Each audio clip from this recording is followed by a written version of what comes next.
talk to you a little bit about the scene in Austin. You kind of made allusions to that, but I mean, clearly you've got a lot of musical roots. You've got some pretty well-known, big Austin bands that are that have kind of, I wouldn't say put it on the map, but like brought attention to your area. But how does it work?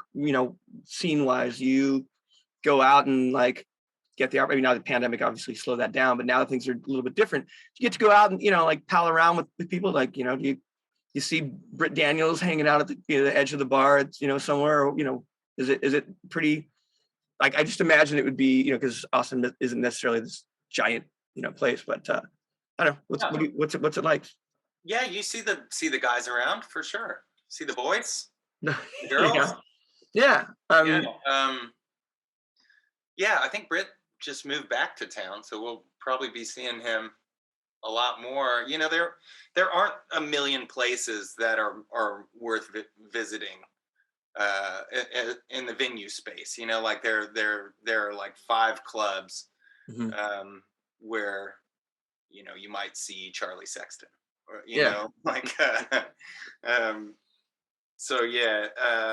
Have you been to Sea Boys last year? No, is that like the I went heavy hang? I went and I mean, it was fun. Like, people were there jamming, band was good, like sounded pretty good. That's cool. Yeah, it's good to hear that it's coming back. Sea Boys is in the building where we really played a lot. Like when we first we started as like a really antagonistic kind of thing, like we're gonna take over kind of attitude. So we got banned from Red River like really early, and the only place that would let us play was this place called Trophies, and now that's Sea Boys. Okay. And cool that and Sea Boys was kind of like where, or Trophies was where all the weirdos really kind of played, and you graduated like once you got your act together.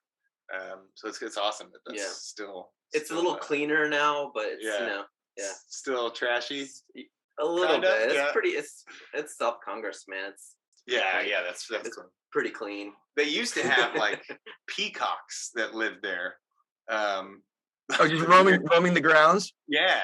No, in cages. Well, they tried to keep them in cages, but people would it was a really kind of gnarly scene. See, like drunk people running up and try to grab a quill. Yes. I'm gonna make a bed. There was some torture occurring. Yeah, nothing like live animals at a bar. Yeah. Well, that's cool to know. I mean, again, I think I was just curious about it because, in San Francisco, we were, I think, arguably more tight locked down during this whole 2 years to the point where it's, you still see people with masks often out and about in clubs. I imagine it's a little bit different, as I've heard in Austin. I was just kind of wondering if it felt like it was back to normal, where musicians were out and seeing each other and having days of old, so to speak. But I don't, not quite. It's just not there yet. Yeah, I think that it's still pretty thin. We have a lot of outdoor venues too, right? Yeah. It's because of the weather. Yeah, that's something that we don't have much of here. So, and it's like I said, it's been pretty cold. Yeah, and there's a lot of new outdoor venues, and so there's been more shows at those places. Oh, that's cool. Sure. Yeah, I know of Stubbs just because I have a Ween record that was recorded there. I've heard of it a few times, and obviously you've got the big festival, right? Those things are happening. I think that we may have aged out of making the scene.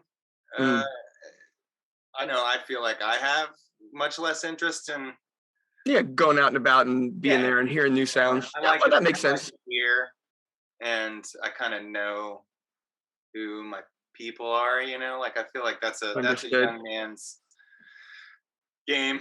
So you're not A&Ring scouting, for yourself on the weekends at the local bars and clubs. Not at the moment, man. I mean, to be honest, I'm mildly discouraged by that right now. I want to. I've had a lot of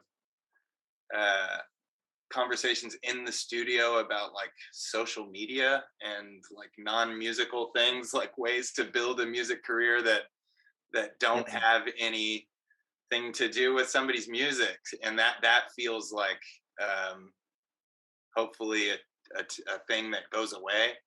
Yeah. But I hate to say it, but I feel like that genie's out of the bottle, and it's, you know, how it's really discouraging. Honestly, I wouldn't be on Facebook or Instagram unless I had to. And you kind of have to a certain degree. And it's annoying, mainly because you're just sort of stuck with this, gosh, what should I say? What should I not say? What do people want me to say? What do I not want to say? Or what do I want? You know, I mean, it's like there's all these things that you start to think about that are not, like you said, not conducive to what you normally are doing. I mean, and what you want to do. It's annoying. I think that when you're in the studio or you're trying to write, I mean, it's a big distraction. I've been distracted by it. You know, I obviously it's a benefit to people that are trying to grow their thing. And get ears, but you know, it's like I just see like a cart before the horse kind of thing, and I think that scene's always been like that. You know, like there's always cool looking people in bands that don't do anything, that don't do music.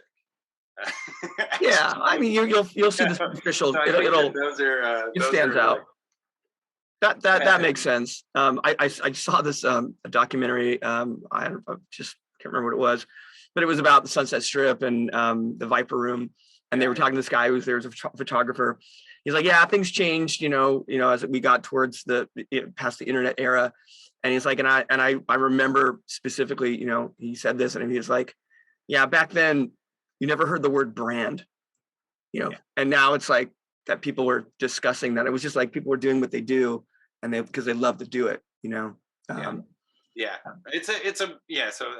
that's why I'm not really that and COVID are why I'm not really psyched about the A&R vibe right now. I'm sure I mean, you turned me on to a really great local band though recently. I mean, they're this band called J Texas, and they're obviously people that are doing really well, but hopefully as the pandemic like fully kind of subsides, people kind of get back to playing. And you know, it makes sense that people would lean in so hard on like the one outlet that they have.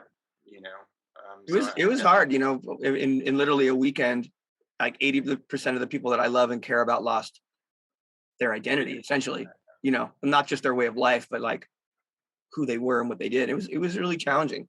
It still is. You know, I kind of brings me to, it's really obvious, like for a band like us, and I don't mean to sound ungrateful, but like we've kind of been cruising with like a small cult following that we kind of like know how to please in a way. And I don't know that was a really conscious like thing for me. Like I've always thought like, okay, we have this opportunity to constantly grow, and it just really showed me how small the community is and how difficult it is to retain people's interests like through this medium, how important the performance is and connecting with people.